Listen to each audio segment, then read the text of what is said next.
পশ্চিম মেদিনীপুর জেলা পুলিশের উদ্যোগে প্রতিটা থানায় শুরু হয়েছে জার্মান কাপ। এই প্রতিযোগিতায় জেলার প্রতিটা সরকারি হাই স্কুলের অনূর্ধ্ব 17 ফুটবল টিম অংশগ্রহণ করছে। সেই অনুযায়ী পশ্চিম মেদিনীপুর জেলা পুলিশের উদ্যোগে এবং দাসপুর থানার ব্যবস্থাপনায় দাসপুর সবুজ সংঘ ময়দান ও কলরা ফুটবল ময়দানে এই খেলা অনুষ্ঠিত হচ্ছে। দাসপুর থানার অধীনে মোট 20টি স্কুলের ফুটবল টিম এই প্রতিযোগিতায় অংশ নিয়েছে।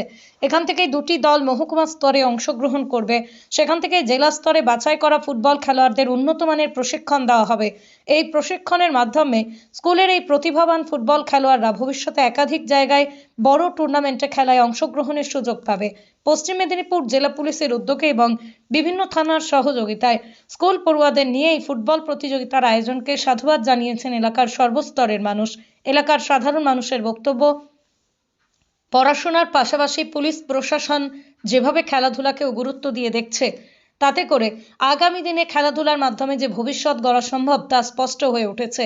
শুধুমাত্র গ্রামের মাঠের মধ্যে এই খেলা সীমাবদ্ধ থাকবে না, বরং উন্নত মানের প্রশিক্ষণের মাধ্যমে বড় মাঠ ও বড় টুর্নামেন্টে খেলার সুযোগ পাবে এই ছাত্ররা। ছাত্রদের বক্তব্য, কোথাও যেন মাঠের খেলা হারিয়ে যাচ্ছিল, তবে জেলা পুলিশের উদ্যোগে আবারও তাদের মাঠ ফিরিয়ে এসেছে। তারা পশ্চিম মেদিনীপুর জেলা পুলিশ সুপার ও সমস্ত থানার পুলিশ আধিকারিকদের ধন্যবাদ জানিয়েছেন। পুলিশের এই উদ্যোগে সাধুবাদ জানিয়েছেন সর্বস্তরের সাধারণ মানুষ।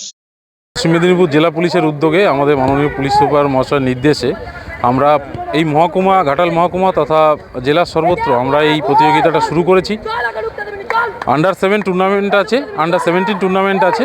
তো বর্তমান সময়ে যেখানে স্কুলের ছেলেমেয়েরা তথা আমাদের একদম যে কম বয়সী ছেলেমেয়েরা তারা যেখানে খেলার মাঠ থেকে একটু দূরে সরে গেছে, সেই জায়গাতে যারা এই খেলাটা করছেন, এখনও খেলাটাকে ধরে রেখেছেন, তার সঙ্গে সঙ্গে তাদের শিক্ষকরা এবং যে সমস্ত ক্রীড়াপ্রেমী মানুষ আছেন যারা এটাকে এগিয়ে নিয়ে যাচ্ছেন, তাদেরকে উৎসাহিত করতে এবং তার সঙ্গে সঙ্গে এই যে ছেলেরা যারা আন্ডার 17 টুর্নামেন্ট আজকে খেলছেন, এনারা সবাই একদম অ্যাডাল্ট এজের ঠিক আগে আছেন, অর্থাৎ এরা এখন যৌবনে পা দিতে চলেছেন।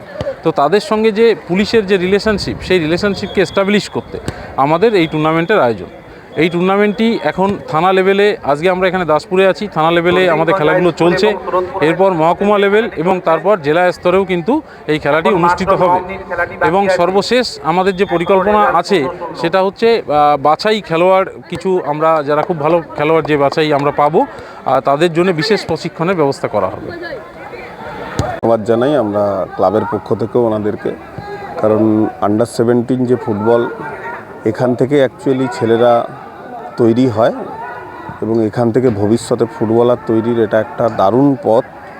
এই উদ্যোগকে অত্যন্ত সাধুবাদ জানাই এবং আমরা সংঘের পক্ষ থেকে ওনাদেরকে যতটা সহযোগিতা করা সেটা আমরা করেছি বা আগামী দিনে আরও করব। এই উদ্যোগ প্রতি বছর নেওয়া হোক বা এইভাবে হোক, তাহলে গ্রামীণ এলাকার যে সমস্ত ফুটবলার যারা প্র্যাকটিস করছে তারা অন্তত ভবিষ্যতের একটা কিছু লক্ষ্য দেখতে পাবে, যে জায়গায় থেকে প্র্যাকটিস করলে ভবিষ্যতে একটা ভালো ফুটবল খেলা বা ভালো কিছু আমরা প্লেয়ার পাওয়ারও আশা করব, যে স্থানীয় এলাকায় আমাদের কিছু ভালো প্লেয়ার উঠে আসবে। আপনার নাম? আমার নাম মলয় মুখার্জি, বাড়ি এই দাসপুরেই, মাহমুদপুর, এই মাঠের সামনেই। আমি এই সবুজ সংঘ ক্লাবের গেমসের ডিপার্টমেন্টে রয়েছি, গেম সেক্রেটারি হিসাবে রয়েছি।